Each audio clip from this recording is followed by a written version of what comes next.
The Mystery of the Cupboard by Lynne Reid Banks. Chapter 4. Jessica Charlotte's Notebook. I write this on my deathbed. Since I have not heard anything from Maria for nearly half a lifetime, I cannot be sure she has not gone before me, though I have my own reason for believing she will outlive me by many years. Still, sooner or later, we must come face to face with the other side. Much as I have missed and longed for her, I am in no great hurry to meet her there. Strange but true, I fear God in his almighty power less than I fear facing my sister Maria. I am still at heart an artiste, so I write this account as a kind of rehearsal of what I shall say to her and him. I shall excuse nothing, omit nothing, extenuate nothing.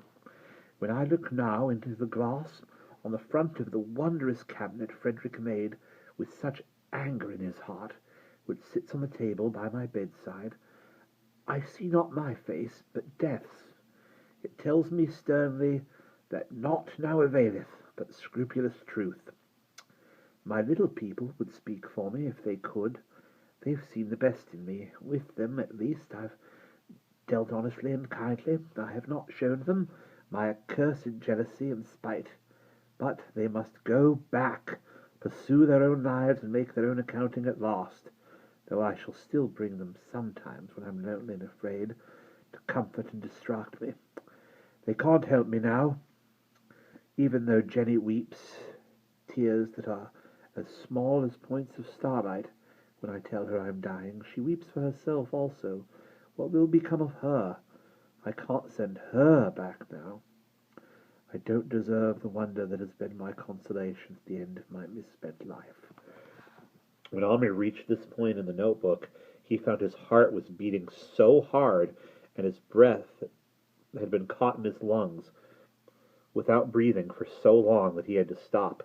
He swallowed, shut his eyes so he couldn't read the delicate brown writing, and breathed in and out several times until his heartbeat slowed.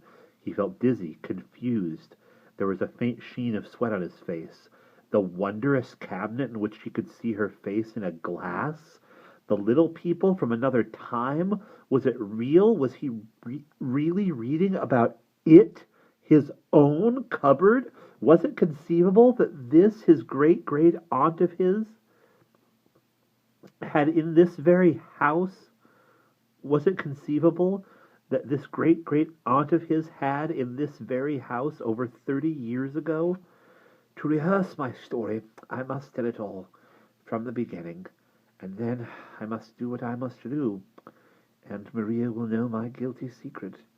Maria, my beautiful eldest sister, everything came to her without her even trying. Our parents' favor, the admiration of friends and relations, the chances in life that make all the difference, and the love of a man. In that, too, she was luckier than me. Her love was honest and true. I hated her at times. There, it's out. My jealous spirit infected me like a virus. I wanted to be her, and I was not. So I hated her for her beauty and for the good that she... So I hated her for her beauty and for the way she attracted love, and for being good. Everyone praised her goodness. Was it all true? Was she really deeply better than I? Had she been me, little, plump, plain, mocked, ignored, when she was tall and graceful and clever? Would she have been so moral vain? Who can tell? When she was barely 16, her suitors were already crowding our house. I remember them, callow young men, bringing her presents, fawning on her while I silently watched. But I didn't stay silent, oh no. After they'd gone, I would mimic them, mercilessly. I would force Maria to laugh at their antics, even when she had thought she admired them. "Oh, stop, Jessie, stop!" she'd cry, weeping with laughter. "You are a demon. You've caught him exactly with his funny walk and his lisp. Oh, stop it! I will never be able to look at him again." She was my first audience. Those were my moments of fulfillment when I forgot my plainness and began to be an actress. But there was something else about me, and this I kept to myself. I knew things. I knew she was not going to marry any of these. I knew what would be. Oh, not everything, but certain flashes of future knowledge came to me even as a child. I had a dream, I had it over and over, of myself standing in a building that was half lit and half dark. I stood high, and many people faced me from below, and I could do as I pleased with them, make them laugh or cry or sing or cheer at my will. I was in a theatre, of course, but I didn't know it then. How could I? I had never seen one. My father thought a theatre was the devil's own den. But as I grew up, I learned about the world. Actors were not respectable, but they were much talked of, and I found out the meaning of my dream, and I knew my destiny. When I told our father I was going on the stage for a living, he told me, and meant it, that he would rather see me dead in a coffin. He refused to consider it I was punished for dreaming of it. To actually do it meant leaving home, enduring disgrace, being cast out, abandoning all that was familiar and safe. It meant being poor, living alone, begging for jobs, mixing with every sort of person, yet I did it. I am still proud of that. It took a lot of courage. Somehow I achieved my ambition, and my father, though he never forgave me, at least noticed me and came to know that I was not the little nobody and nothing he had always thought me. And Maria stood by me, not openly, of course, but secretly. It was the first time she had ever deceived our parents or gone against her good character. But she loved me, and she visited me. No one knew, but it counted. When my chance came, and it did, my first turn on the stage of the Hackney Empire Music Hall, she was there in the stalls. What courage! We both had to be brave that night. I remember her sitting alone, well, unescorted, at a time when women didn't go anywhere without a man, in her big hat and her pretty furs, laughing aloud as she used to laugh in our bedroom when I mocked her suitors, and she gave me confidence more than the rest of the than the la- and she gave me confidence more than the rest of the laughter, because I knew that if I were not truly funny, she would not have laughed. She was my sister, but she wouldn't pretend. She wanted me to give up and come home and be her poor little second-rate sister again. She wanted my talent to be for her alone. A debt was owed for these acts of loyalty and courage. How did you repay her, Jessica Charlotte? And that wasn't all. When my Frederick was going to be born, I had to go away and hide my shame, and I couldn't work, and was destitute.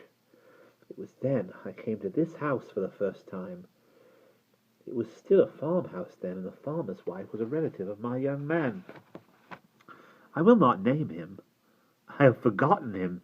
He wasn't worthy to be remembered, but he made her take me in. It was the last thing he ever did for me. And Frederick was born here, here in this very room, in this old house in the hidden valley. How rightly named! I was hiding at last, ashamed at last. I who had stood brazenly on a stage for men to look at and sworn that I would never be ashamed. I was ashamed of my child, of my own son. Perhaps Fred felt it, Perhaps Fred felt it even then, and that was why he never loved or forgave me. Maria, though she couldn't come so far from home without arousing our parents' suspicion, wrote me secretly and sent me money. She understood by now about love, for she was in love with Matthew Darren.